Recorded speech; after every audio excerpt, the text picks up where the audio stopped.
Oh, yeah. Dude, I'm actually happy I can hear myself now. I know. And I got to actually make sure we intro the podcast. What do you mean intro? I'm going to do that right now. Good. What's up, everyone? Welcome back to Born to Create podcast. If you listen to this on YouTube, please do like and subscribe. All that fun stuff helps a lot. That'd be Frank ruining my intro. If you are listening to this on any audio platform, do leave us a nice rating just so we can grow on the charts. I want to start off this episode talking about pet peeves. Go for it. What's your biggest pet peeve? You already know it. Well, it depends what we're talking about. Are you talking about like pet peeves with shoots? Because then I can go like stuff on the wrist. Yeah. Besides which is that, like elastics. That's about it. Okay. I had Number one. Okay, you know when you're eating breakfast and you have your Eggos? I don't know if you eat Eggos or not. No, but go for it. Okay, there's normally 6 in a pack, right?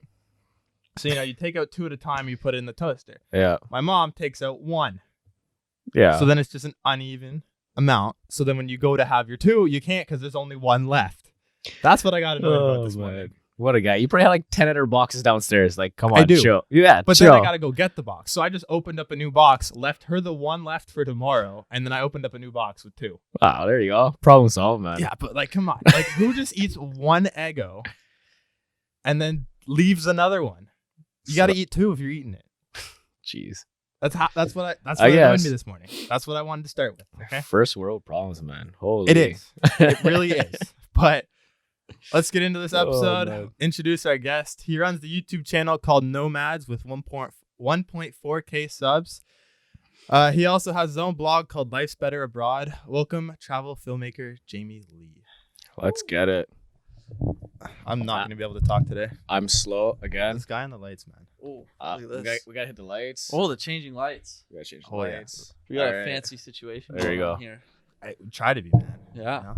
I Get love- there, I get love- there. I love my gadgets.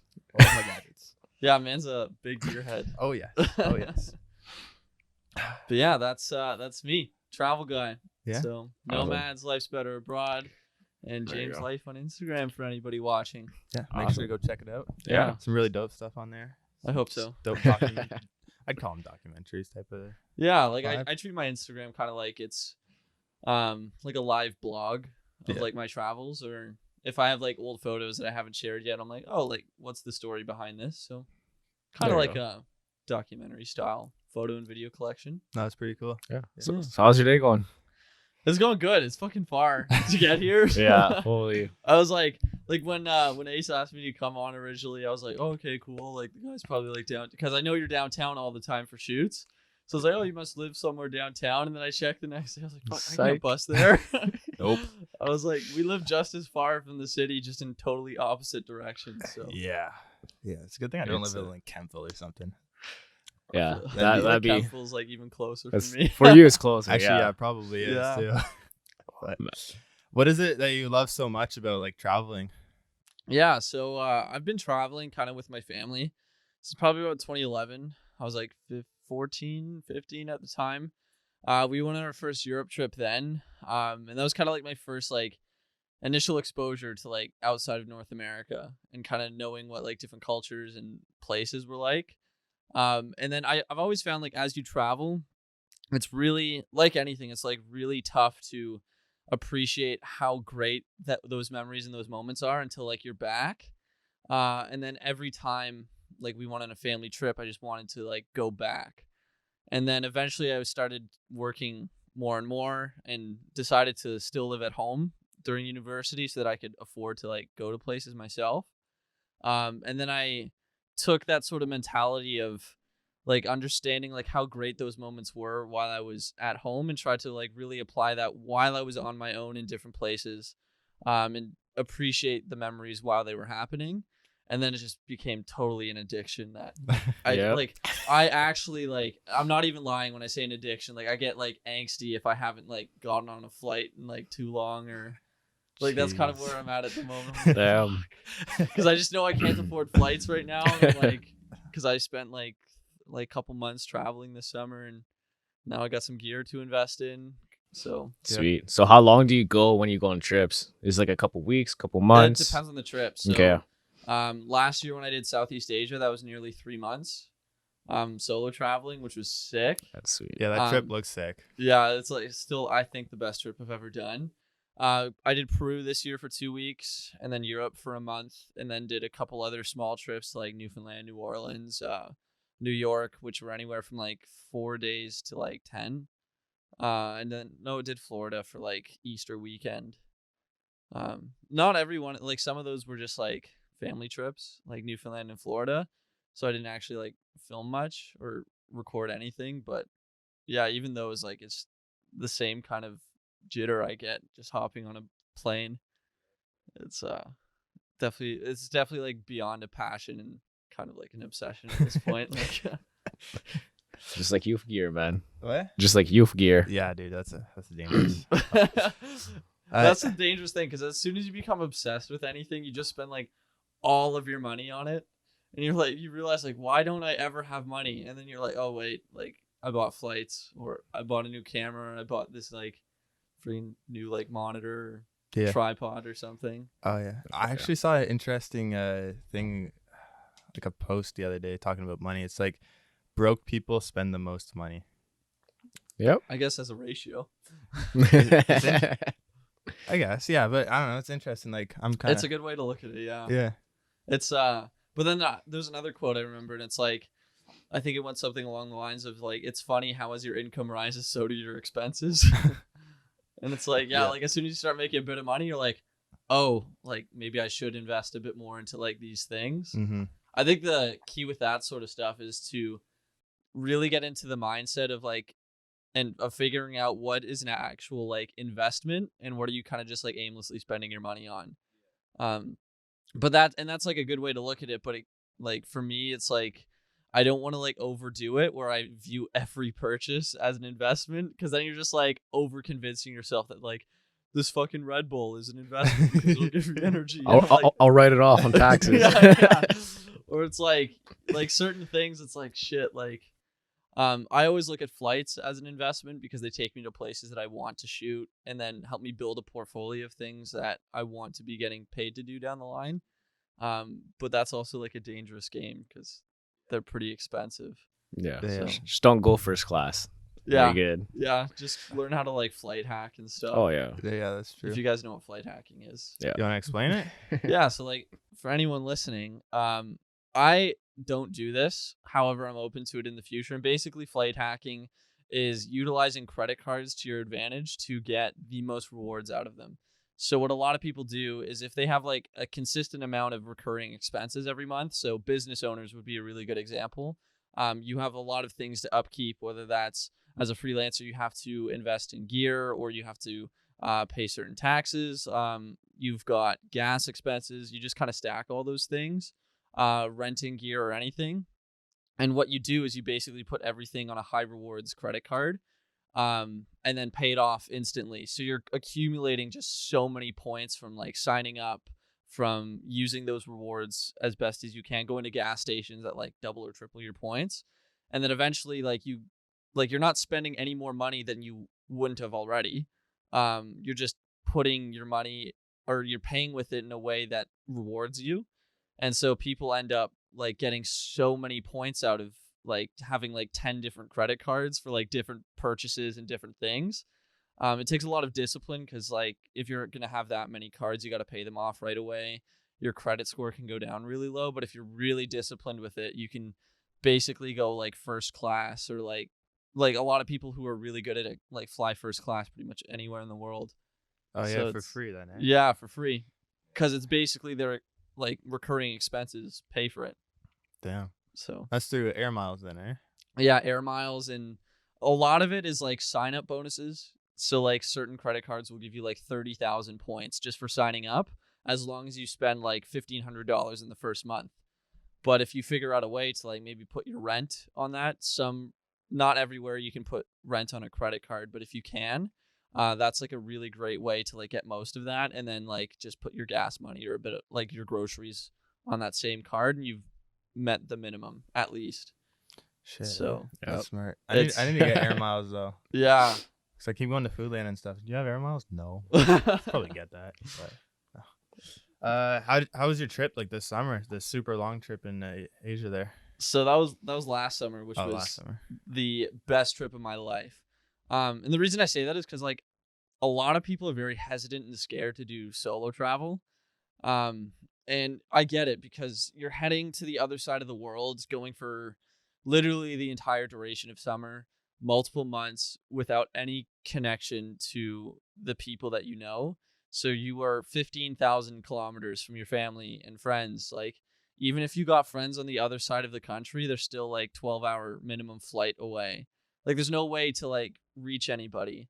And so for a lot of people, that can be like really nerve wracking. And like it was a little bit heading out there, but I found the value of it really came from doing something where you have so much liberty and freedom. Like when you travel with somebody or you're hanging out with somebody just regularly, you both have to agree on where you're going to go. You're like, yo, like, are we going to go to Chipotle for lunch or something? It's like, man, I don't like walk. Like, there's just little things like that that you really have to like, even just small compromises. But when you're on your own, you have the entire freedom to go anywhere you want, to do anything you want at any given moment. And that sort of freedom over a long period of time is the most like incredible feeling. Especially like as like a photographer and videographer, I think it's really important for me to stay in certain locations for longer time periods than what the average tourist was or would. Like if I want to go to the rice terraces in Bali, I want to spend like my entire morning there and go like right from sunrise before my friends would probably want to wake up, and then shoot until people start arriving. And I know that if somebody came with me that wasn't into that same thing, it'd be like a really big piss off. Like, cause it's like, man, like I just want to go to the next spot. I want to do this, but it's like the photo and video aspect is like a big portion of why I go to these places. And being able to like do exactly what I wanted to do at any given moment was far and away the best part of that. Doesn't mean it doesn't come with its challenges, but like I found solo travel like really, really rewarding just because of that. So do you prefer to travel alone then? honestly, I'd say so, which is weird because I'm like a really big extrovert. Like I never would have expected myself to be the type of person who's like, yeah, like I love being alone. Like I love like being on my own because I just love being around people so much. I know a lot of people get like when they hang out in big groups, like they can find it very draining, whereas I'm the opposite. I get a lot of energy from that. So I was really surprised at the end of it to realize like how much I enjoyed it. I think for me, it's like if I were to be traveling with people moving forward, it's probably gonna have to be other creatives. Solely on the reason that I kind of just stated, where it's like, man, like I would be such a pain in the ass if you were not into that stuff to be with. Like, you know, and you probably get it because like if you're like if you go on a shoot with somebody and somebody's like, oh, can you take some photos of me, but they're not actually like a dedicated model, like, and you like really like you're trying to pose them, you're trying to get them in all these different things, like it can get pretty annoying pretty quick if you're not actually dedicated to it. So knowing that, I was like I would probably want to be with like at least one or two other creatives, or at minimum people that are very open and considerate of. Yeah. Which is rare. Yeah. Who love to go on adventure and stuff. Yeah, But like cuz and part of it too is I edit while I'm there. So I don't go out for drinks half like ever. Because like if I put out I think on my YouTube channel like 26 videos in 10 weeks. And a lot of those were like well over 10 minutes long. So that sort of stuff, like you can't like go out and party if you're going to be like editing videos all the time. And then I was also posting the entire month of August. I posted a photo a day on Instagram, which doesn't sound like much, but I wanted a photo a day from a different location every day. So that's like, it's a lot of work going to locations, especially when you got to be on a scooter for 4 hours to get somewhere. And that's not even an exaggeration, like 4 hours each way in Bali to get to the north where the waterfalls are. But I found it very rewarding, just kind of putting in all that effort to get to somewhere that like you never even knew existed until you were there. And it's like, holy shit. Yeah, like the story behind the shot is what's important. Yeah. And It's insane. the kind of like reminiscing on what I was saying at the very beginning, like I use my Instagram as like a documentation of like what is going on. And I actually take like a couple paragraphs most of the time to explain each post and like really use the caption space. So for me, it was like that story behind the shot was really, really important. Like, did I Like there's this one place called Nusa Penida, which you've probably seen on Instagram if you follow landscape photography at all, with this like dinosaur head. If you were to see a photo, like I'm sure you can put one up like here for the audience to see in post. God, now I gotta edit that. Giving you some, I'll send you the image. But it's good. like one of the most like Instagram famous spots like in terms of like travel stuff right now. But to get down to the beach is like the sketchiest hike in the world. You have literal bamboo sticks tied together with string going down an almost like straight vertical, like 400-foot cliff or more. It's probably even more than that. And the only thing that is stopping you is that bamboo, because it's a straight drop to the bottom. And you have to like rock climb down this like sketchy little thing. But like knowing that you got to the bottom there of that beach and like were able to go to like one of the most beautiful places in the world, like that was the rewarding part for me. Like knowing that there would be some people like just a little too scared to go down. Then you gotta go back up though. Yeah, I found back up easier because you can lean forward to like brace yourself. So like if you're going up something really steep, you can like put your chest against the rocks and stuff and you're not going to move side to side. What's scary is when you're going down and like if you slip, like there's like you have nothing to like lean against, you know? And the more you lean back, the more likely it is that you're going to like slip. Wow. That's crazy. That'd be fun. So, yeah, it was wild, but that was like one of my favorite things. So I think Southeast Asia, if you're looking to get into travel, especially solo travel, is probably the best place in the world to do it. It's like a quarter the cost of living of Canada and North America. The dollar value is really high. You can go in hostels that are really clean and nice and meet a bunch of really cool people that you can actually become friends with. And you can do that for like $5 a night in many places. You can like, if you go to certain countries like Vietnam, you can eat for less than $1 a meal. And if you want to go places for a long time and get that cultural enrichment and experience, then I don't think there's a better place in the world to do it. But yeah, it's kind of the long form answer of why I like that trip so much. So that's great. Damn. I'm gonna drink. Go for it. Sounds good. Yeah, I want to go travel soon. You have to, man. Do Southeast Asia. I want to stay in Canada for now. Okay. I want to go to Lake Louise. Yeah. That's the goal for next year. Yeah, I want to do that too. Let me know. I'm down. Yeah. I'll be up at 4 a.m. with you. Let's do it. I might complain a little bit. See, that's what I mean. But I will be I up. gotta travel with creatives. That's a big thing. Actually, I just wouldn't go to bed. Mhm. I'd sleep after. I think that's what I'd do. You know what I think is like actual bullshit? You can't fly drones in Banff Really? because it's a national park. You can't fly Okay. drones in national parks in Canada. Huh. And the way I look at it is like, can you think of the amazing shots that could Yeah. come from a place like that? And just the marketing value that allowing like creatives to come and like get those drone shots that are going to make people's like mouths water on social media. Like, because that's what sells destinations is people seeing like a view that they're like, holy shit. And it puts them in awe. And that's what Lake Louise and Moraine Lake and kind of Banff and Jasper does. Yeah. And I think like just allowing like drones, I think they're really overstated and the danger that they can cause.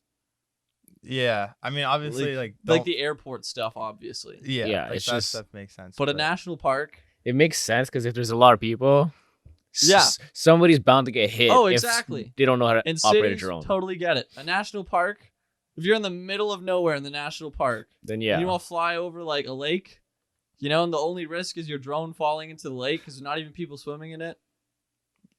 That's true. Hey, Controversial opinion. I know. No, that's fair. hey, just make it happen for you, man. I know. Just make it Somehow- so that you're the one Yeah, guy yeah. who can. Well, it's like, do you guys watch Yes Theory? Yeah. Well, I So- do at least. Yeah, so it was like kind of like how Amar was the only person in the world with in history, I guess not before, like in modern history, Yeah. to get legal clearance to climb the pyramids. Yeah. Mind you, like like cops kind of stopped him at the end. The one security guard. or Yeah, it was whatever, like the just one being a like dick. douchey security guard just stopped him on a power trip. But that'd be kind of the same. It's like the one guy that can drone over like Lake Moraine. Crazy. I just footage. worry about like the cost of being able to do that. Like, cause like to get your professional drone license, which allows you to fly over like buildings and Mhm. crowds and stuff. It's not that expensive to take the test, but apparently you have to take like $900 to $1,200 course, which is like 36 hours of class time. Then you have to book like an actual in-flight review, so that's quite expensive. I can imagine like if you would have to pay a considerable amount of money to the government to have to get some sort of clearance. Yeah. Kind of like how big shoots, where they have to like, kind of purchase the rights to the area that they're using for whatever amount of time. And that's kind of, I don't know. I don't know how that stuff works. Get it funded, bro. Yeah, go fund it. Go fund. Create a Kickstarter. Yeah. Have you ever wanted to see drone footage of Banff and Lake Louise? Support me now. Well, luckily, I have a DJI Mavic Air. Oh man, It fits right into my pocket and can go There you right go. into the sky. And also crash land in your backyard when it needs to. I can spy on your wife if you need me to. personal PR. There you go. Oh god. PI, my bad. Yeah. I was Yeah. PR. I was like, wait. So do you fly your drone a lot? Not in Canada. No way. No? Yeah. You don't want to get the base license though? I will be soon. I don't know. It's just like I don't shoot in Canada that much. At least like not with the drone. Locally, there's not too many places. Like there's Gatineau Park that is pretty good. But everywhere else is too urban. Like down by Parliament would be so sick, but that's just so illegal that I can't even consider that. Even with a basic license, I wouldn't be able to. Yeah, that's true. Across the river on the Gatineau side, even that's too urban, which would be such a sick shot to like fly over the river and kind of just get like the hill and like the library and stuff. I think it would be really cool. But I know, I think it's Six Bow or Alt.photo. They did it. One of them have it. okay, One of them have a drone shot going right over the river, over Parliament and everything. is it when like did they get the shot? Was it before June? Could Yeah, be. probably. Because if it was before June, because June 1st was the day that they Yeah. implemented the new laws Yeah. about having like actual registration and stuff. I thought it was October 1st. No, it's No. June 1st. Okay. So if it was before then that would make sense. If Yeah. it was after, then I'd be curious to know what license they had or if it was an illegal flight. I It think was- he was doing it for Ottawa tourism. Okay, that would make sense. Yeah. I think that's Because what you he can was go doing it through for. like governmental clearance with like if you're working with the tourism board and Yeah. stuff. So it's a long legal process. But yeah, so that sort of stuff can be done. Yeah, I think that's what he was doing. But I think it would just be For sick sure. just to have the freedom to just be like, man, like I just want to fly over the river, Yeah. you know? Well, if you get the new Mavic, the small one, Mavic Mini. You're allowed. It's you're 1 al- gram lighter. it's 1 gram lighter and you're allowed to Yes. fly it. Smart guys. Yeah, so for anybody listening that doesn't know, in Canada, the legal requirements to be a drone is 250 grams. DJI came out with a new one like 2 weeks ago. That's 249. Yeah. So don't get ND filters. Like, don't put a sticker on it. Like, Just buy it, fly it, and retire yeah, it. well, you know what you need like for it? Because I'm a big fan of ND filters for drones, which probably weigh like 5 grams. True, eh? Yeah. Just take it off. Well, like just get lighter propellers. Like, like see if you can get propellers that Just are like mod just it. like 10 grams lighter. Create a smaller battery for this 5-minute flight. Get the one shot and you're good. Yeah, it's shocking because it has a 27-minute flight time That's at crazy. like such a small size. Like my Mavic Air is Is- even bigger than it and only has 22 minutes. So Yeah. I'm like, damn. Like, Well, I guess it's so light that it can last longer. yeah, right? that could be part yeah. of it. Like the motor doesn't need to work as hard. Yeah. because it's- But it's probably gonna suck in the wind. Oh, it's That's gone. It's true. gone, man. Yeah. Because that's a big thing. Like I have 2 drones, a Mavic Air and a Mavic Pro, and the Pro survives definitely better and more efficient in wind. Mhm. The Air can handle itself, but the Pro can like go through pretty strong gusts. Okay, unless it's like you fly it against the wind and it's like really bad and cold. Because that happened to me. My phone died because it was so cold outside. And then I didn't realize I flew it like 250 meters away, and to bring it back was against the wind. And the issue is that it was so far away I couldn't tell which way I was moving it, because you just see this little dot in the sky, and my phone is dead, so I can't see the feed of where it's going. It's my 3rd flight ever, and then I eventually just like repeatedly hit the return home button and watched it like slowly crawl itself back to me, and then land with like 10% battery. Wow. Is that with the close. Pro? Yeah. Ooh. And it was flying over like a river that I wasn't sure like if it had frozen yet or not. Oh shit. So I was like, damn, am I gonna have to like rescue my drone? Damn. Yeah, that'd have been a big hit. Yeah. I mean, I put a drone in a pond once. Oof. Never got that bad. I crashed mine in Central Park. Like, I didn't realize 2 years ago that you couldn't fly in New York City. Shit. I wasn't the pilot though. I'm not saying that to like cover my ass in case somebody watches it. I actually wasn't. It was my drone. It just Yeah. wasn't piloted by me. It was piloted by my buddy. Did it hit anyone? Or? No, it crashed into a bush. Okay. In But the Central bush Park. was like hanging over like one of the. Whoa, there's like a spider. It was like hanging. Oh, look at this. It was hanging over like a lake. So we were so lucky that it like got stuck in the bush instead of falling into the lake. Cause There goes some Yeah. money. yeah, that was 6 weeks after I purchased it. And a month. It was like That sucks. It was like a month after that Yeah. little incident over the river too. Shit, eh? Yeah, I had a rough start. Should retire from drone flying. I've gotten better since. Yeah. You Sam Colder level? No, yet? I knew that as soon as I said that. I was like, "This is coming." No, I'm like, I've flown it. Like, I think he's so good because he can afford to replace them, and he's sponsored by DJI. Yep. You know? That's what makes him good. Yeah, I'm not joking. Oh yeah, it's like Casey Neistat, right? Like Yeah. he doesn't give a crap about his gear. Like, He just wants to use in it. order to get those shots, you have to turn obstacle avoidance off. Fuck that. No, I've already Yeah. crashed it with it on. like, I'm not down for this. Dear. And I was like, they're like, the Mavic Air is like $1,300. Yeah, that's true. I'm like, I'm not. Just get sponsored, man. That's the goal. Like, I was like, what I have to pitch is like, DJI, if you sponsor me, like, my content's gonna get so much better because I can be riskier. And with risk comes more dope shots. Yeah, and then cost you guys a bunch of money for replacing all the drones I play. Yeah. But eventually I get so good I don't break them. It's a That- temporary investment to get such good stuff. If you're listening. If you're listening. If you're listening. Oh man. That'd be insane. So like DJI rep is like, oh shit, this guy's on his Go to Banff, get that shot. You never know. Yeah, sure. What's your best experience traveling so far? Oh, the Philippines. Yeah. Philippines is my favorite thing to talk about. So I'm gonna take a sip because I've been talking a lot. Okay, well, is this a long story? No, Okay.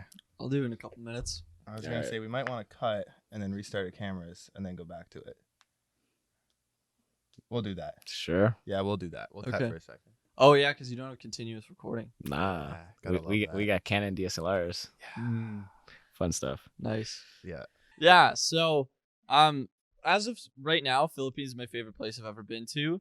But the reason why it was so special is because I went to this place called Siargao, which is like a tiny island. It's not that tiny. It takes like a day to like a full 12 to 14 hours to like bike around the whole thing. But it basically is island in the eastern part of the Philippines. And I spent a week there. And I was working with like an Airbnb in exchange for like free accommodation. I was like, let me just like take better photos of your place and let me stay for free. And so then they also like sent me out on like a bunch of tours and stuff, which was fun, kind of the same deal. And I ended up like doing just about everything that you can do on the island. Like went to like these beautiful lagoons, did the island hopping, went to like this beautiful river, did a bit of hiking, went surfing, did all like the main things, and probably did more in 7 days than what most people would do in like a month because they just wanted to like send me out there to all these places. And then eventually we kept like going past these like beautiful looking islands just beside it, like a lot smaller. And I was like, do tourists ever go here? And they were like, no, not really. And I was like, I want to go there tomorrow. So they took me to these small, tiny islands where the only people that live there are just like in these tiny villages. And they have these like small houses that are like kind of lifted up above the water.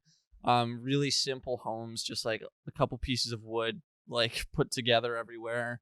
Obviously no internet or like air conditioning or anything like that.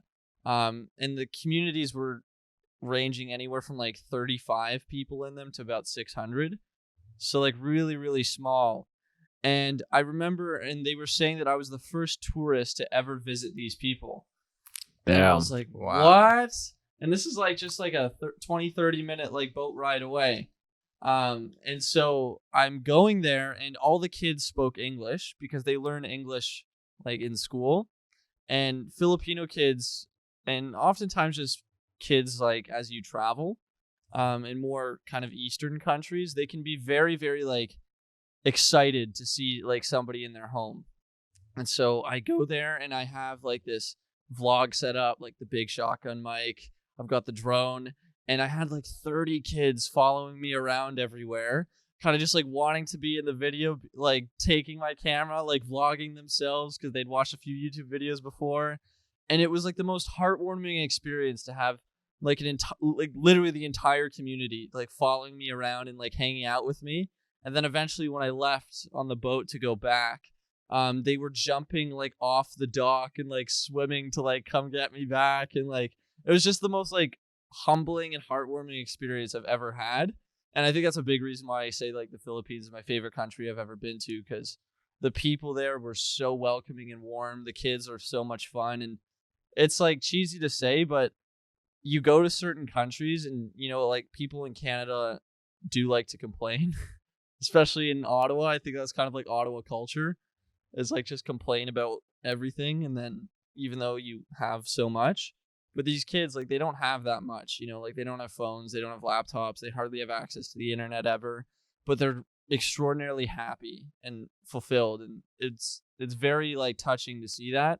And you kind of take a bit of that back with you because you're like, oh, like, do I really have that much to complain about? So yeah, that was far and away my favorite travel experience. Awesome. Yeah, I know Philippines is a really nice place. 100%. It's affordable too. If you eat locally, like I was having breakfast for like $2, getting like just some pork and rice, and then we get like some water or juice, and then boom, I'm set for the day. Damn, that's pretty good. Yeah. What was your playlist or album for that trip? Oh, do you know this? I do know this. Ooh. I've been I was watching those stories. Okay. I know a little bit, man. Okay, so that's good memory. I appreciate that. So, basically every trip I go on, I'm the only person I know that does this, and I think everybody should because it's the coolest thing. So I only listen to one album or like one playlist for each trip, and this one in particular for my Southeast Asia trip, I was listening to Geography by Tom Misch. It's like a really, really cool, funky album. Came out in 2018. And honestly, to this day, I find it difficult to listen to because I get so emotional about the experiences I've had. So what it does is by listening to like the same music over and over and over again in all these places, when you listen to it back, you get very vivid memories of like specific times that you otherwise would have forgotten about. So like a very specific scooter ride in the Philippines, or like a very specific area in Bali that I was in, like comes up that I wouldn't think of normally. Like it's not one of the big highlights, but it's one of the secondary things that really did mean a lot to me. And so every time I listen to that album or any of the songs from it since, like I get this like beautiful, like it's almost like a sadness because like I miss it so much because it was the best thing I've ever done. But then it's also like just the beauty of it, knowing that I've experienced something like so like incredibly rich. I don't mean rich in terms of money, like just enriching. Like Geography by Tom Misch, totally recommend to listen because it's just great. Sweet. And then do you use that music for the video? Sometimes. Okay. I made like a little Instagram edit to one of the songs. It's just a guitar cover of what's that? I'm totally blanking out. Like I don't listen to it that much. Isn't She Lovely? Isn't She Lovely by Stevie Wonder. And it's just a beautiful guitar cover, no lyrics. And I made like a little drone edit on Instagram to that song in particular.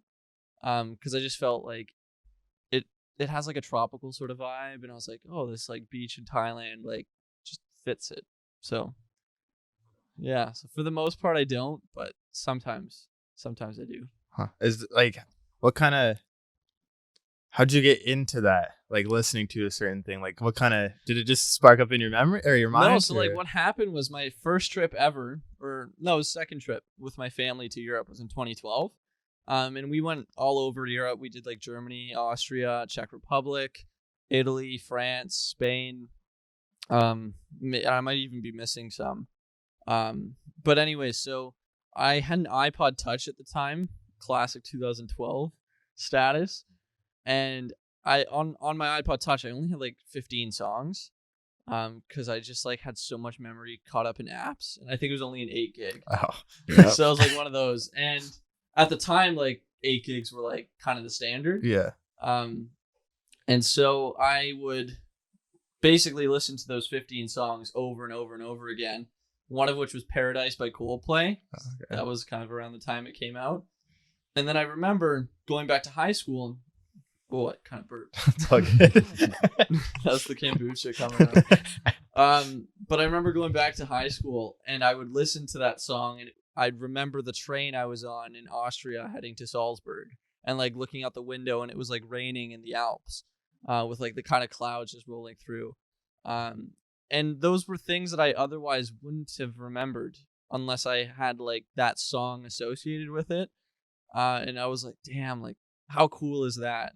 Another song from that trip was Let Go by Everest, which was on this like Corona commercial I saw back in the day, and I really like the song. And every time I hear that song now, I think of that trip exactly. And so I kind of just kept that going forward. And I don't know anybody else that does that, but to me, it's like one of my favorite things. So That's pretty cool. yeah. Damn, gotta try that then. Yeah. Do you choose the album before you go? Like, do you have a specific album set for certain locations? I try to. So like Geography by Tom Misch, I didn't do it before I went. I discovered it the beginning of my trip, but my trip was like almost 3 months long. So I was in Koh Tao and this guy showed me one of the songs and I was like, ooh, I vibe with this. And then I was like, okay, like let me listen to more of this dude, and he just had an album come out, so I was like, okay, like I'll listen to it, and I was like, there's my album, because I didn't have one prepared for it, and I was like, okay, like let's see if this is like as good of a thing as I remember it. And then like I remember in 2016 it was Coloring Book by Chance. Oh, okay, yeah. Because it like when I went to Whistler, I was there for a week, and Coloring Book came out the week before, and I was like, okay, like I'll listen to this. So That album's insane. Yeah. I listened to that album so many times. it's so Holy- good. So every time I listen to like Angels, I'm like, yo, I was in the mountains. Like Hey, I was in with the Rockies. Angels. Yeah. So I'm like, man, that's so sick. sweet. So yeah, do that if you get a chance to travel for a week or more. Pick an album, stick to it, and the memories it's just like the craziest psychological thing. That's so cool. Because it stores your memories per song. That's insane. Yeah, it's that's really dope. really crazy. And I don't know how it works. I just know that it does. Mind you, I enjoyed myself so much in Southeast Asia. That's genuinely like emotional for me to listen to those songs from Geography, because I'm like, oh, man. So are you like constantly listening to music throughout the whole trip, or is it like you'll just kind of put the odd song on here and there? No, anytime I'm in any state of travel, like if I'm on a bus. Here's a little travel hack actually. So a lot of my listening was on the scooters, because what I would do is in Southeast Asia, the best way to get around is like hop on a scooter, like a little moped, and just drive. Especially because they can fit into tighter corners, and most of the drivers there are on scooters anyways. So what I would do is I put my headphones in and put the GPS kind of like in the little kind of pocket, like cup holder. So I could look down briefly to see if I'm like going the right direction, but I'd also like kind of listen to music like as I was driving, because I knew like a lot of the drives would be really long. It may not be the most safe thing to do, but if you're a confident enough driver, like that's probably what I did most of the time, was just listen to music as I was on the scooters. Do you ever get bored of listening to the albums? Sometimes, like it's like for longer trips, I try to have like a secondary playlist. Okay. So there's a couple other songs that I was listening to a lot, or like if I discovered a song along the way, I'd like add it to that playlist. But I would say like at least 50% of my listening over those 3 months was that one album. Damn. Yeah. That's a lot of song plays. Yeah. That'd actually be interesting to like come back from the trip and just look at how many times you listen to one specific song throughout that many. Oh, I know. Like I remember, like at the end of the year, Spotify tells you like what albums you listen to the most and what artists, and that was like the number one. Damn, that's crazy. So for your like when you travel, is it you like set a whole plan for your day beforehand, or you just like go with the flow? A bit of both. So for like Southeast Asia, and like I had a lot more freedom because I wasn't working with sponsors for the most part. I did a bit in Thailand and a bit in the Philippines. So I could basically go wherever I want, whenever I wanted. And the only things I had booked in advance were my hostel in Bangkok for 3 nights. But the catch to that is that it's not like I went in there totally blind. Like I knew everything there was to do in Thailand, in like Cambodia or the Philippines or Bali or any of those places. I knew like everything there was to do. So it was basically just kind of picking and choosing where I wanted to go tomorrow or next. And if like different opportunities popped up, like I wouldn't have committed myself to one decision. So there's a place called Khao Sok National Park, which in my opinion is the most beautiful part of Thailand. You have this like gorgeous, like emerald green turquoise lake with like these huge limestone cliffs in the mountains. And it's like a rainforest jungle type thing. So there's like different types of monkeys and apes, like gibbons are out there. Tigers used to live there, but they haven't been really seen in years. And I went to a resort, which was like $20 a night Canadian to stay in. I was splurging, because that's like Southeast Asia splurge. And I remember doing some editing, and the owner came up to me and kind of just asked what I was doing like in Khao Sok. And I was like, oh, I'm actually like a photographer, videographer, and just trying to like build out like a social media portfolio. And he's like, I'm actually looking for somebody to do that sort of stuff, and I haven't been able to find somebody.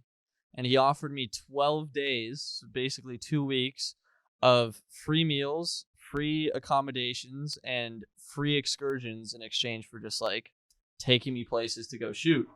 And I was like, that's kind of exactly what I'm looking to do with like with this portfolio. Yeah. So, like, yes. So I canceled my idea. I didn't actually book it of going to Chiang Mai, which is the second largest city in Thailand. It's in the north. And instead stayed there for 2 weeks, which was amazing. Only rough part was it was the rainy season, which kind of sucked in the rainforest. Yeah. But it was cool. It basically expanded like a real estate portfolio, a travel portfolio. And so I still use a lot of those photos today to help pitch stuff. And what was nice was like, he didn't want me to necessarily film like cinematic sort of stuff. I was doing a lot of vlogging at the time, and he was like, man, like, I really like your vlog style. Like, just make vlogs of the trips you go on so that people can really like see like how they work. And I was like, perfect. This is a 2-for-1 deal. I get content for my YouTube channel, and then you get to use it for your site. So yeah, that was really cool. So I don't try to plan too much out. Yeah. I love spontaneity, but also spontaneity for me only works if you know the options. Because you don't feel like you're ever sacrificing too much because you're so prepared for kind of anything. So do your research. It's important. Yeah, definitely. What's your like top 5 tips when traveling to like a foreign country? Ooh. First one. I'm kind of just going to have to improvise this, but there's always a few that come up. First one, super duper important, is research the currency. Most people get fucked and honestly so screwed over by taxi drivers, could be scammers or tour companies or whoever, because they don't actually understand the conversion value of that currency to their own. Because like Indonesia, for example, like 200,000 rupiah, like it sounds like a lot, but that's only like $19 Canadian. But the thing is like, if you spend 200,000 rupiah, which is $19 Canadian, it may not sound like much for that to go to your hostel, which can be a 10-minute drive. And you're like, oh, I'll pay $20 for like a 10-minute drive. But if you actually know the value of how far that money goes down there, you should only pay $3 to $4 for that. So you're basically, the markup on that is you're getting screwed for that sort of exchange. Really understand what money is worth down there for basic services like transportation and food, just so that you can avoid getting scammed. I think that's super important because every country you go to is going to have weird currencies with weird conversion rates. And if you aren't prepared for that, you can really overspend by somebody that's like trying to take advantage of you, because especially taxi drivers, they all want to, because they know how easy it is. So that's definitely number one.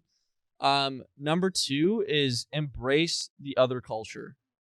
So I don't think it's a smart idea to go to a foreign country and try to bring your beliefs and your way of living to them. I think it's a lot better and to grow and to really experience a place is if you are there and you open yourself up to their way of life and you get to see their perspective. So, and that's not to say you don't do a lot of the things that you do back home. Like if you go to Croatia and you really want to like party, that's cool. But I think there's a lot of value in like understanding the local life, which is why I love the Philippines so much, because I didn't stay in like the party districts. I really stayed with the locals.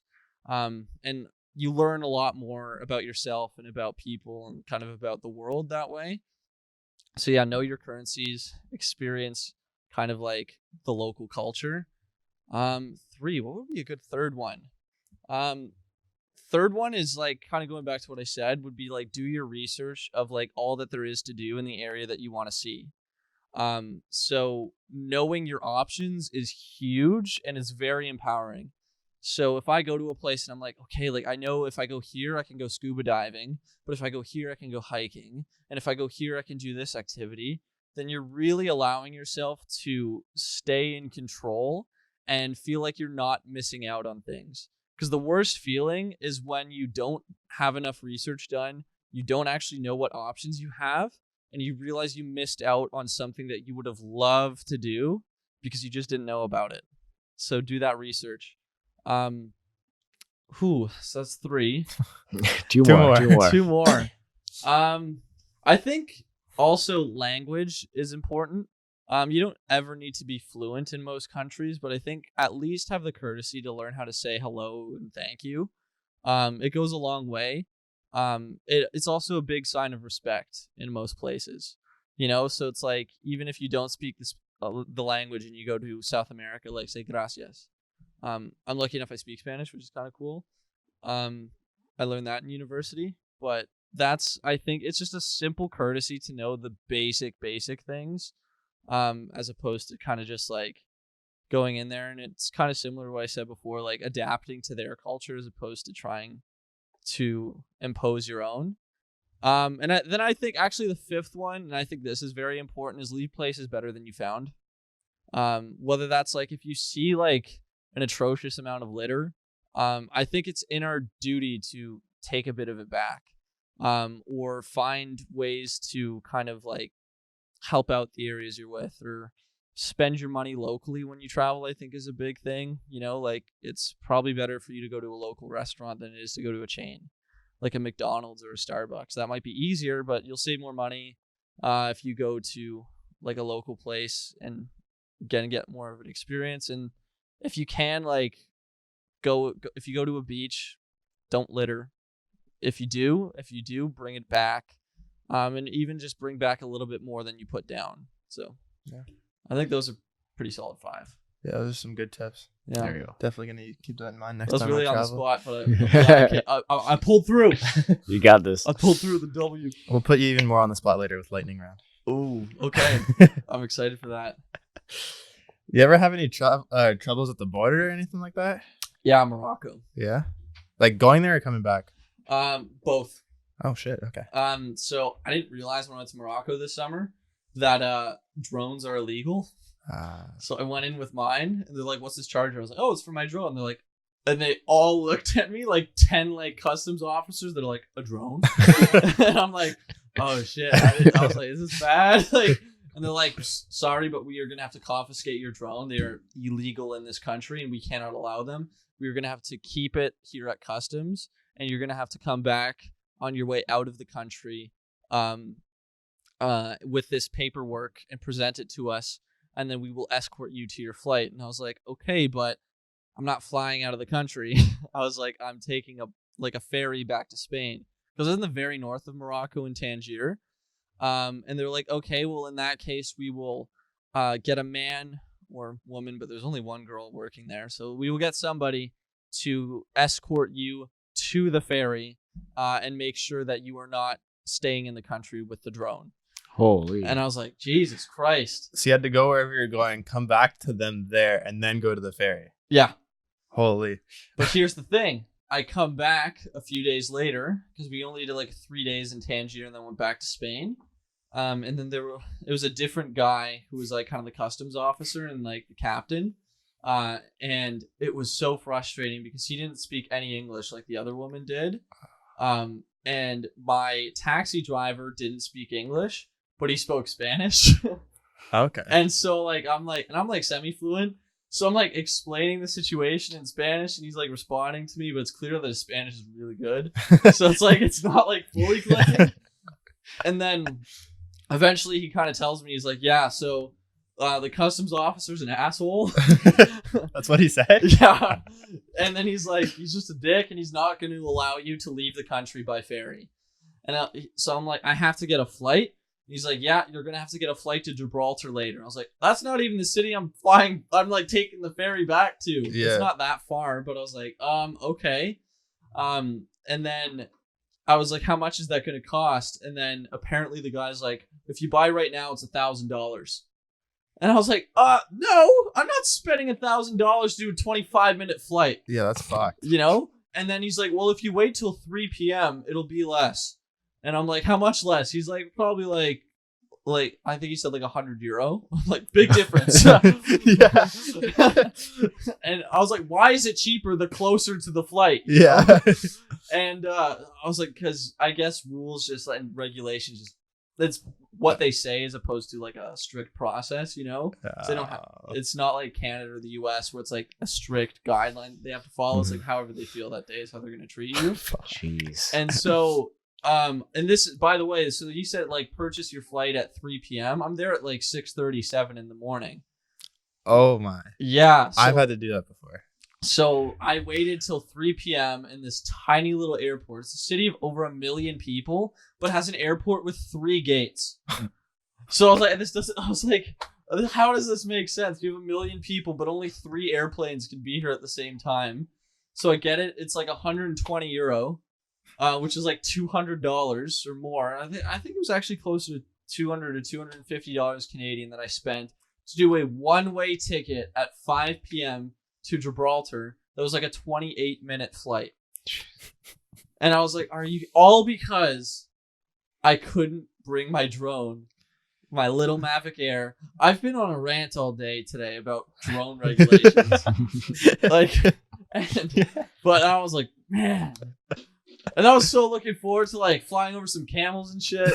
Like, I was like, yo, I'm gonna get some cool shots. No, I can't do this. I was in Africa for the first time. I was like, yo, I'm gonna drone to Africa. Yeah. It's like, no, you're gonna spend all your money and wait here for like 12 hours. Did you sit at the airport for 12 hours? I had to. I wasn't allowed to leave. You couldn't leave the airport. No, he had a drone. No. Well, you couldn't have just left the drone with them? I didn't trust him. Fair enough. That's fair. And I was like, for me, my drone's a big part of my career. So yeah, that's true. That was big bucks there. So that's the only like border experience I ever had difficulty with. There was one time I went to Australia on like 15 hours notice. I was in Bali trying to escape earthquakes, and then I noticed that flights to Perth were like $120, and then I had to go to Bangkok the next week to fly home. And I was like, okay, if I can get to Bangkok cheap, I'll do it. And it was like $200 to get to Bangkok. And I was like, $320 for a trip through Australia. When am I ever going to have the opportunity to do this again? Yeah. And then I texted my buddy. I'm like, dude, I just booked my flight to Australia. He's like, oh, when? And I was like tomorrow morning. He's like, how long is that? I'm like, 14 hours away. And he's like, do you have your visa? I was like, I need a visa as a Canadian? And then I went online and like applied for my visa. Luckily, it was like a pretty easy process. I paid $15 for it. Shit, that's good. But if he didn't tell me that, and if he hadn't lived in Australia in the past, I wouldn't have known that you actually need like a visa to go to Australia, and I would have like not been allowed. Damn, that's weird. All right, good to A know. lot of places you need visas and shit. Mm-hmm.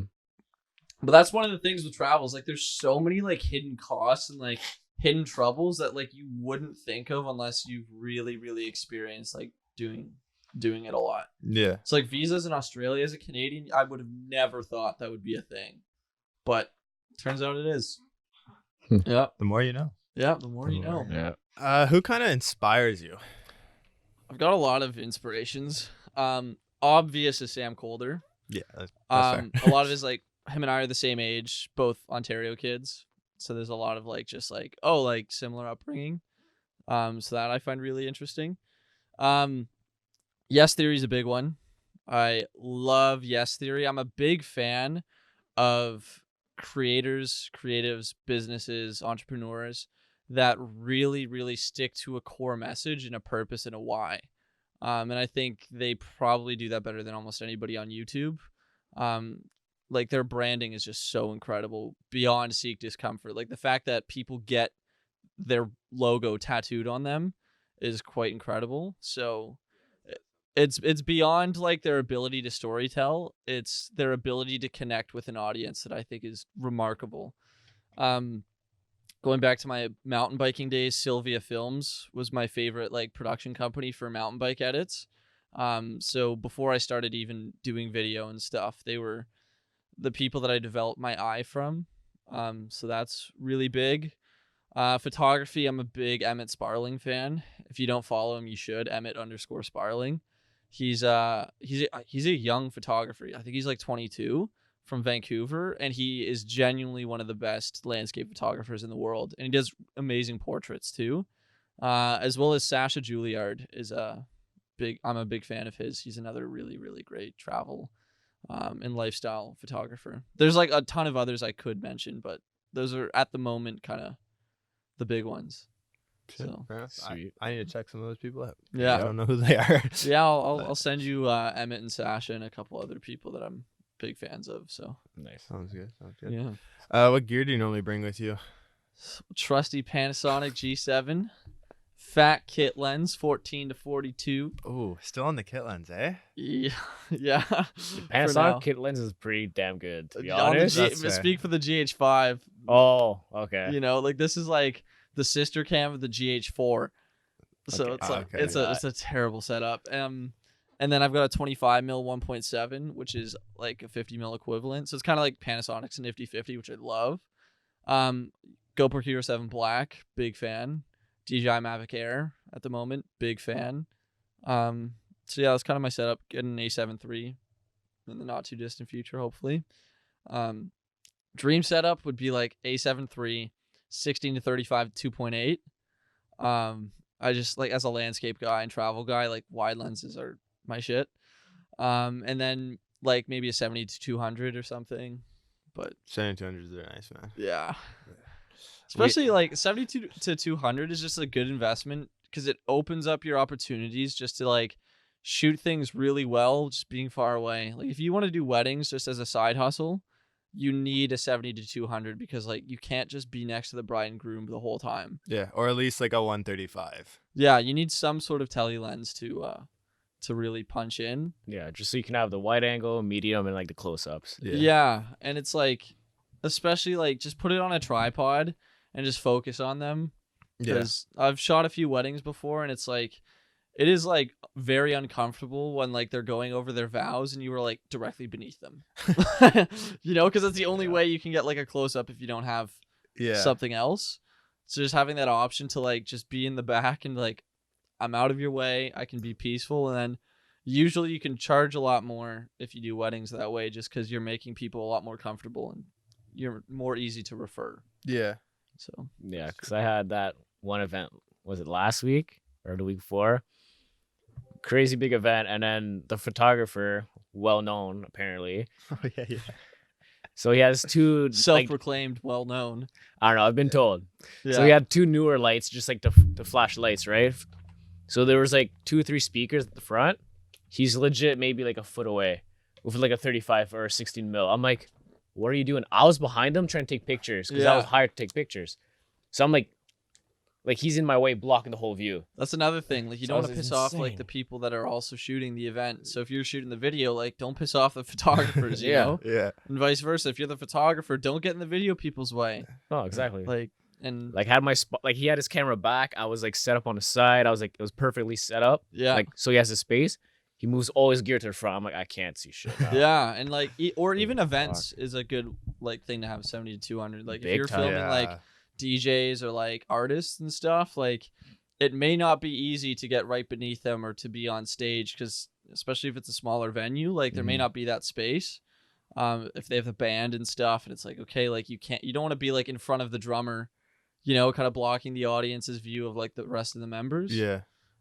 Obviously you can a bit, but Like- respect the audience too. Yeah. So. But Some yeah. of the nicest shots also come from that far back. Yeah. With the 7200. Yeah, They're 'cause not the gonna compression get it if looks you're so that close. Oh, it's sick. insane. So like So- that's why I always rent out a 7200. Yeah. It's either his or somebody else's, but I always rent one out if I'm doing events because I never know where I'm going to be, if I have the room or the Yeah. space to be in front, or if I have to be way back and shoot. Yeah. And just getting those like tight ups of someone speaking is so much It's nicer. delicious. It's so much nicer than just like a nice wide and you just crop in and it just looks like crap. Yeah. Even in 4K, it's like you can crop Yeah. in and scale in, but it's not the same as like just nailing the shot Mm-hmm. with Yeah. the proper lens. So Exactly. A7 III for sure. Let's bring it back to traveling a little bit. Mm-hmm. Talk Alright. about this guy's favorite subject, food. Ooh. What country has the best food? Or what was Italy. your best meal? Okay, what was your best that's- meal then? So Italy it's nice because like you can get pretty traditional Italian stuff, just like Yeah. spaghetti and meatballs, and it's deadly. I remember in my favorite meal in Italy. I'll go over two little stories. There's my favorite meal I've had traveling, which was in Thailand, but my favorite food just naturally is Italian. And my best Italian experience was we were in like this area called Cinque Terre. It's very famous IG spot. But we were there in probably 2012, so before like social media really put it on the map, but it was still really popular. And so we're in this town and we went to like this little kind of like local shop, and I got these like cod balls, like fried cod balls, and I was like, cool, like this Damn. should be cool. And I was like, fuck, like this is deadly. I was like, man, like I don't know what they did to this, but it was so good. Which doesn't sound that Italian, you know, like you think No. like a pizza or like Yeah, some sort spaghetti of or pasta or something, like yeah. a chicken parm, but no, like this was like I feel is a chicken parm like, is that like sinful to consider that like a staple Italian dish or not? I don't know. I don't know. It was, you know, like it's Or like it's, you know what how is like a it? burrito like is Tex-Mex, it's not Mexican. You know, like is chicken parm like No, chicken parm is Italian, or is it? it's like Italian based, or is it actually like a traditional Italian thing? I don't know, but I Let know us there's know in the comments Yeah, below. please. but there's something else they do. What is it? I don't know if it's squash or no eggplant. Eggplant, okay. It's eggplant parm. Interesting. That's what they do. Okay. 60% sure. Something like that. Let us know in the comments Uh, below. The best meal I've ever had was when I was in Khao Sok in Thailand. One of the excursions they sent me on was a cooking class. I'm That's not like sick. a cooking class guy, you know, like I never thought I'd be like, yo, fuck yeah, I'm gonna cook some shit. But no, so I go and they like we were on this like in the middle of the jungle. They have this like really cool little house in with like their own like garden and stuff. And so we literally picked all the ingredients from their garden. So like the duck eggs. So we had a duck egg omelet. We got the eggs from like their little like from their place. Then we got like lemongrass and like a bunch of other herbs. Just we picked them all. The fresh coconuts came from there. Everything was like so as homemade as it could possibly be. And then we start cooking through all of it. We had like traditional red curry, really, and we had like rice that was like cooked and steamed in a banana leaf, that was like so good. And then we had these other like little like fried sticks of something. Like, I can't remember. I have a vlog on it actually, so you can check it out on Nomads. It's like Khao Sok National Park cooking class, something like that. But that was like the best meal I've had, like as I've traveled. Like that stuck with me. I was like, oh. Jeez, because I think a lot of it was like it just so far exceeded my expectations. Like I was like, oh, cooking class, like it'll probably taste good, you know, like a nice meal, and like I'll see how it's made. Like I was mostly there to film and not actually cook. And then I had it, I was like, what the? Yeah. Like just blew me away. Next level. Yeah, Shit. and I was never a big Thai guy, you know. And then I was like, oh, I'm a Thai guy now. Like, So I am now a Thai guy. I was like, this is so much better than Thai Express. Like, I Yeah. hope so. so yeah, that's the best meal I've had as I've traveled. But still think as a general rule, I'm a big Italian fan. Yeah. Pasta's so good. Pizza. Oh, yeah. All day, every day. Yeah. This guy is pizza. New York pizza. Eh? New York pizza was good, man. I have a New York pizza review, like in New York on Yeah. my channel. Shit. Eh? Yeah. Like, man, everything. I'm just fucking plugging There out you here. Which country is the most photogenic that you've been to so Indonesia. The classic Bali shots, the rice terraces, the volcanoes, like the beaches, like those are sick. I'm hoping my next big trip is going to be back there this summer, where I'll go to places like East Java. East Java is known for having some of the most beautiful waterfalls in the world, as well as like incredible volcano views. Komodo National Park is at the top of my list, so that's like where the dragons are. And there's some just incredible islands. What I really love is like the diving there too. So there's like so much diversity in like the ocean life. Manta rays, which was amazing swimming with, and being able to do that again is what I'm hoping to do. And they're so photogenic, and curious and great creatures. And then, just other forms of wildlife that are really, really cool. And the waters are all like either a deep blue or like a turquoise blue, and beautiful sunsets. And I think Indonesia is one of the most photogenic countries on earth for landscape stuff. Nice. Because that's what I prefer. Yeah. Yeah. So You plan on going there alone again?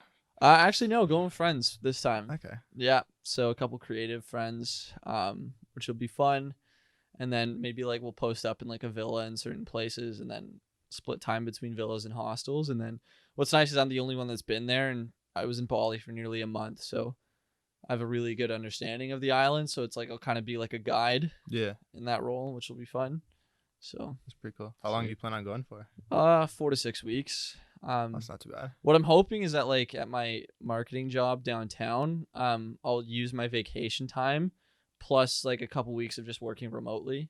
Like I'm managing social media accounts or Yeah. doing a lot of editing. So if I can get my shoots done before like I head out, then that leaves a lot of editing for me to do while I'm down there.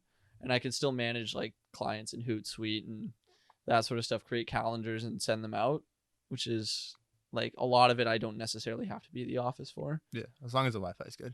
Yeah, exactly, which is Yeah. very good in Bali. And eventually down the line, I want to be based out of Bali too. Oh shit. So that's like a big reason for me to do it, is like see what it's like to actually like live and work there. So is should be that cool. is that your end goal then? Yeah, end goal is to be able to travel full time 100% of the time. And to have enough financial freedom where it's like, if I feel inspired to go to a place, I can. Yeah. And that's through either two methods. Either I have enough money I can pay on my own dime to go down there at any given point, or I have enough of a portfolio and enough like experience as a videographer and photographer for brands to be very open to me coming. So either they approach me a lot, or if I want to work with like a tourism board, it's very enticing for them to do so. Yeah. Um, So almost kind of like a Sam Colder type of thing, but like in Yeah. your own way, obviously. yeah, and like my own style. Like Yeah. obviously I do want to take some of what he does. Mhm. But I think kind of like, especially like 2 years ago, there was like an overwhelming like amount of like Luma fade transitions and like zooms that kind Yeah. of people just went a little too hard on. Yeah. Like actually I would say my ultimate goal is I'm really passionate about animal conservation. Like growing up I always wanted to be like the Canadian Steve Irwin. Okay. And like he was like the first like person that I actually like cried over when like he left, because I was like, he died on my birthday when I was 10. Oh shit. And it was like the fucking worst birthday of my life. And so like I was like, man, like how cool would it be if I can like go to Africa and like go to like Zimbabwe and like make a film about how lion populations are so like decreasing every year, and like we should like, you know, like beat the fuck out of dentists that kill them, you know. So like the fat American dentists that like slaughter fucking lions. I wouldn't go about it that way, but I get what you're saying. We should beat them up in their comment section. Jeez. Work for Nat Geo. There you go. Yeah, honestly, I'd rather work for Beautiful Destinations. Okay. That's a company. I'm very inclined to work for myself in the long term, but there's only a couple companies that I can actually see myself being a part of for more than a couple years, and BD is like the top of it. I think they're a really empowering group of creatives. I don't know if you've heard of them before. They're one of the It sounds largest familiar. Instagram platforms for travel in the world. I think they have like 12 or 13 million followers. Shit. They have their own media company based out of New York, where they work with tourism boards for like countries and stuff. So they like official partners of like, they are the official creators of like Egypt, tourism in Egypt, Jamaica, Dominican Republic.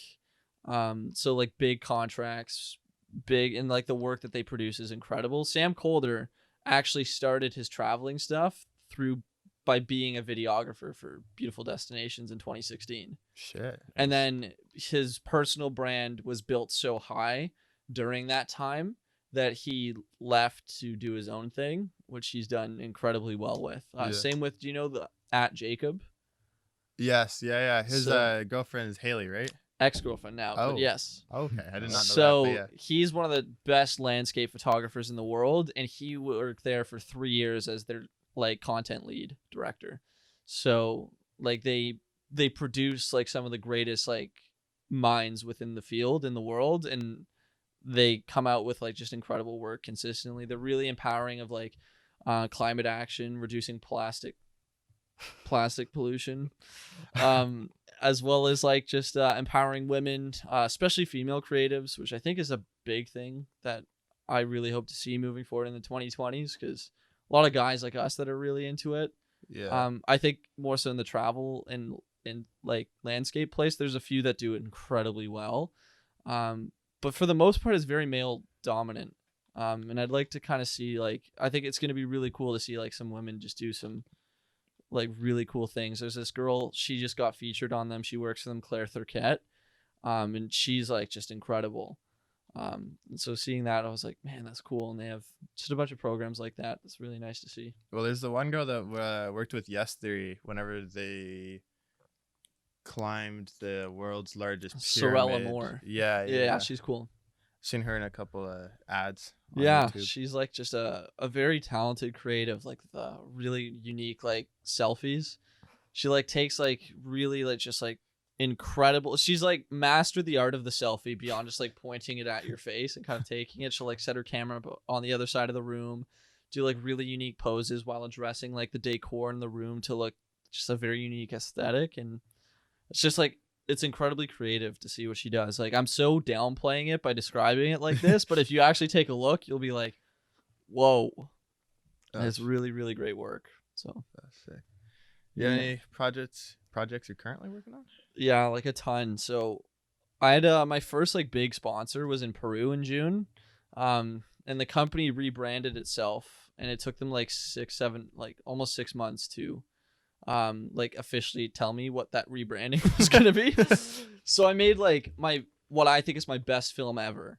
And I'm really stoked to share it. I finished it in July.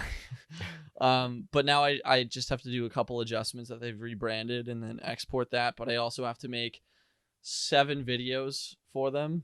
Shit. On top of like the 8 I've already made, which is going to be like 4 little Instagram size videos that are like kind of showing what particular days of certain hikes were like. And then I have to do 3 YouTube videos that are going to remain on my channel, which will help me a lot because they're going to be very like SEO optimized. Oh yeah. It's very much like these are the best things to do on this hike or what you should know like in this place. But that's going to take a while because it's going to be like 15-minute videos. And even though they're talking head pieces, you still got to add like a bunch of effects, sound effects, like. Yeah. You doing that all everything. from at home, or do you have to go back to Peru to film? No, some I'll stuff? be doing it here. Okay. So I've got that, just a couple clients, and then I have all my Europe content, which I still haven't edited because I've just been like swamped with work, and I'm working 3 jobs at the moment, which is a big part of it. So Jeez, eh? working at the Keg as a steakhouse in Stittsville, the marketing agency downtown, and then freelance work. So it's like as if I'm not doing one of those things, it's like only a little bit of time that I have to do the rest. Yeah. And then I really want to make a film about solo travel. I be didn't cool. make a film about my 2018 trip to Southeast Asia, even though I wanted to. The original idea was to have a film called The Architect. And it was like, and basically what it was about is how I treated that trip as like me designing my dream life and living that out for the first time, like an architect does. Like becoming the architect of your own dreams and reality. The reason I stopped the editing on that is because I don't think one example and one trip is enough to sum up that message. I think that's like a long-term thing that I want to have, where it's like after 4 or 5 years of me constantly chasing after something, maybe getting a bit more out of it, then it's like, listen, like the life that I'm living was totally designed. It was like, it was because like I put in the effort to be creative and like think of my dreams and how I can make them happen. And so it wasn't like just by accident, you know? Yeah.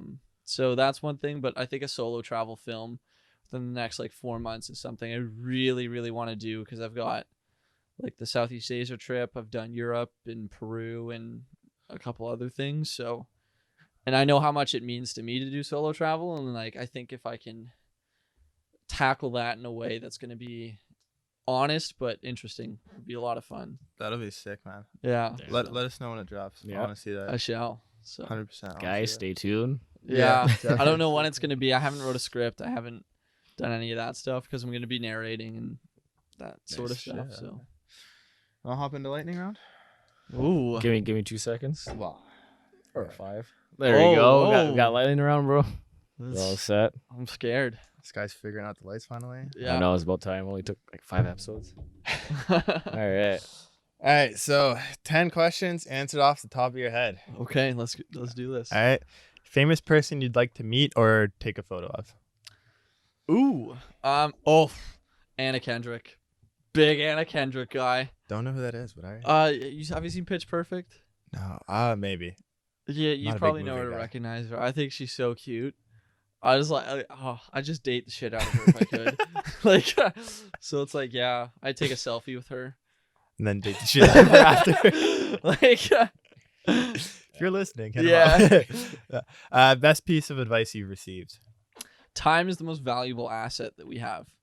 And by that, I mean, it's like anyone can make more money or can, do more things, but it's how we spend and give our time that I think really defines who we are. You can either waste it or lose it. We don't know how many opportunities we get. So I think the greatest currency we have is time. And when people allow me to share some of their time with them, I'm really respectful of that. And I think my biggest goal is to use my time to the fullest. So That's good. Yeah. Really good. Morning or night person? I try to be a morning person. I try to be like that guy that wakes up at like 5:30 in the morning, and I do that a lot. But I'm so naturally like a night person.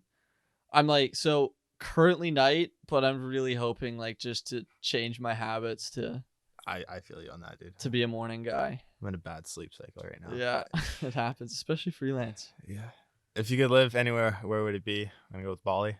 Yeah, probably Bali right now. Yeah, that's definitely like somewhere I'd want to be. Not Ottawa. That's fair. That's fair. Or in my van. I didn't talk about that, but I want to, before I live in Bali, want to live in a van for at least a year or two and travel North America. So That's gonna be cool. Dinner with 3 celebs. Who are you picking? Anna Kendrick and her parents. Make it official. Love it. So Love smart. it. Best learning experience so far. Best learning experience, I think, was the first time just truly being on my own in Southeast Asia. You learn so much by I don't think people learn anything by dabbling. I don't think you learn, and I really want to emphasize that. I don't think you will ever learn a thing about yourself, a thing about your career, a thing about life by just dipping your toes into it. And so if you really want to experience what other cultures are like, you're going to have to go to places that make you uncomfortable. You're going to have to go and speak with the local people. And that was the first time in my life that I went all in on something that I really dreamed about and cared about. And the lessons that I learned from that were so big in terms of just respecting other people, trying to always remain positive when you don't have that much, and kind of just striving for more, and knowing how much I love that trip makes me want to do more like it and make it a full-time thing. So it was very reassuring for my future. And I think by jumping in headfirst into the deep end and figuring out how to swim. Like if you don't have any other option, you're really going to be able to move forward pretty quickly. Yeah. Actually jumping headfirst into the deep end. Yeah. I saw some of your your drone shots on the boat, and I think you backflipped off the boat. Yeah. Yeah. See, I like know, flips. I know a There little you stuff. First thing you'd buy if you won $1 million. A7 III. That's fair. And then a van. That's fair. Who would you call if you got put into jail? Anna Kendrick. Because Mac? she'd have enough to bail me out. Mac or PC? Mac. And what would you tell your younger self? I'd tell my younger self that every shitty thing that ever happens to you brings opportunities that you have no idea are coming. The difficult times that we go through are things that really change us for the better, and everything that I am today is based on like lessons that I've learned in the past, through whether that was like struggling or whether that was like just going for things. So take shitty things and realize that they can turn out a lot better than you expect. Yeah, that's really good. Facts. Yeah. You have survived lightning round. There you Ooh, go. Lucky. This guy doesn't even hit the lights again. Come on, man. I'm supposed to hit the lights again. You're supposed Yeah, to hit him again. That they hit the lights, survived baby. lightning Oh. round. Oh, nice and slow transitions. There we go. I feel like I really sped through that. Not bad. Not we bad. should start timing these. Yeah. That's we smart. do. I don't Yeah. know who has the fastest time yet, but I don't know. Ours, me and him did it and took us forever. Yeah. slow. And we wrote the questions. Nice. Yeah. Do you have any questions for us? Oh shit, that's harder than lightning round. No, I guess like as freelancers, you know, like what do you think are some just like really important lessons for people to understand about like their work or about kind of just creative life?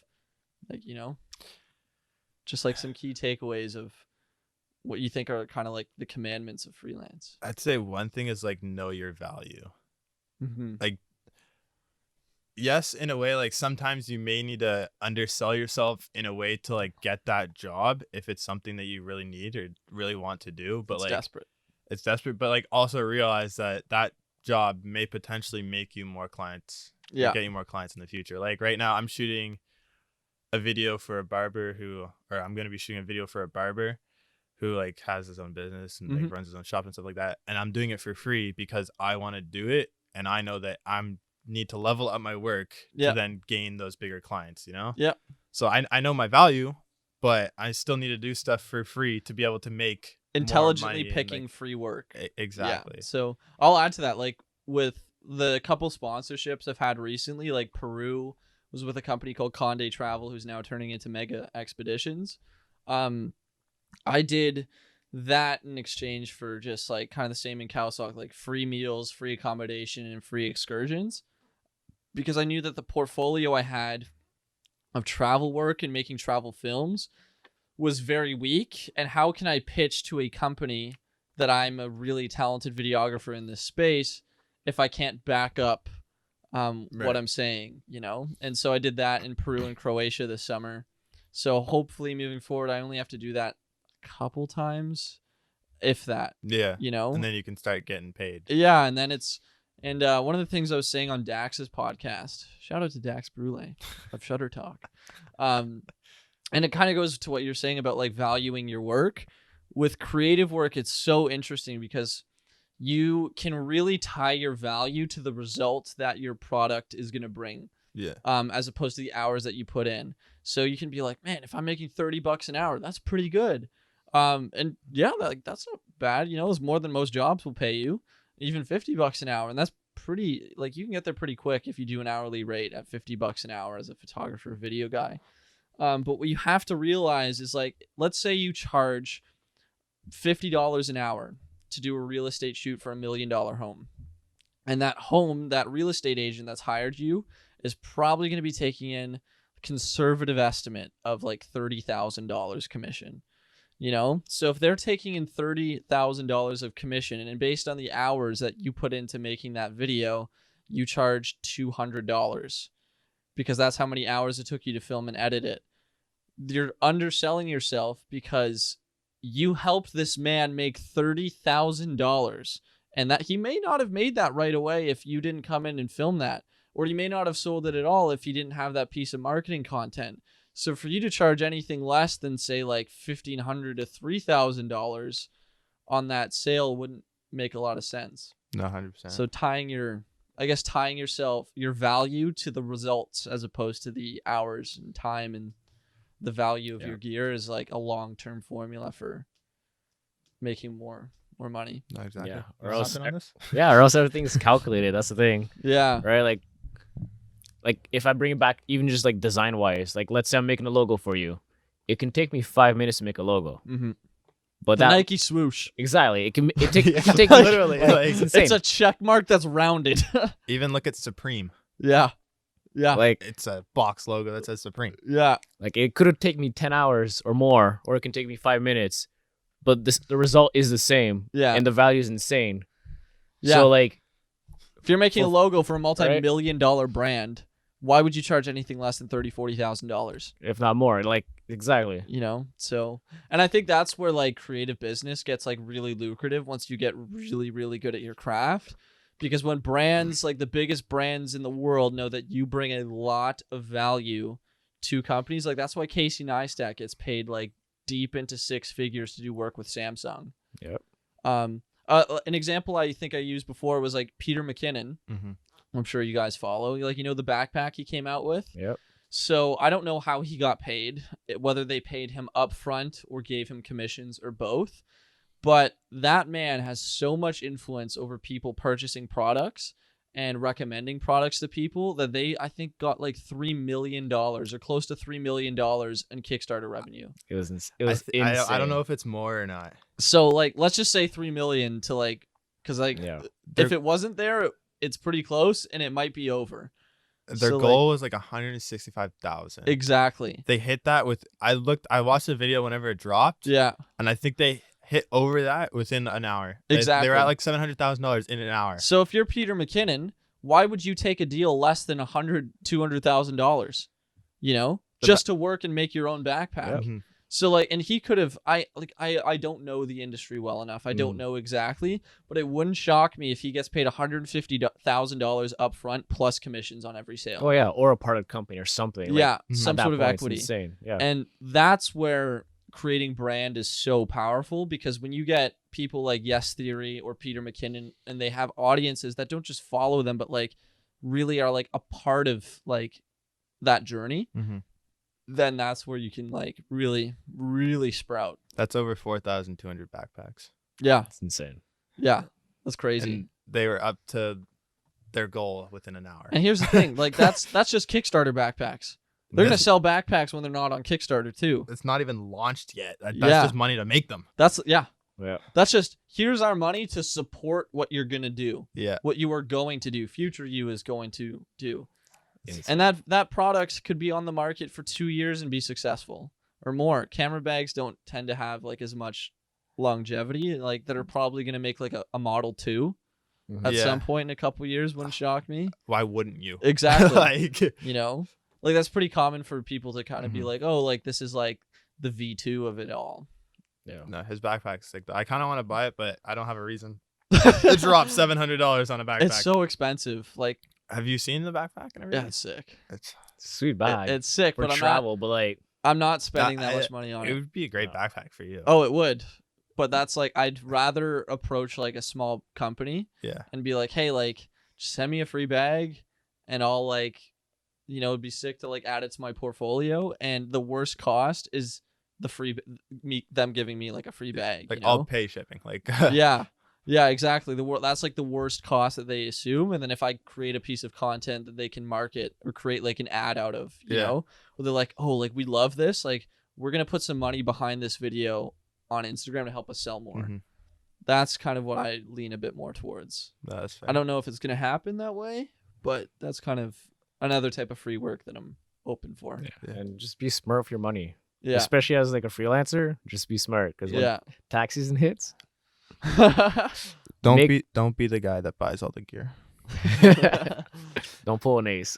Yeah. Yeah. I'm still living at home, so I'm chilling. So You're chilling, but yeah, like just make sure you watch your money. Like every time you get, like, let's say you strike a huge deal. Let's say it's like $3,000 or even less or more, whatever. Don't be like, okay, cool, I'll go spend it.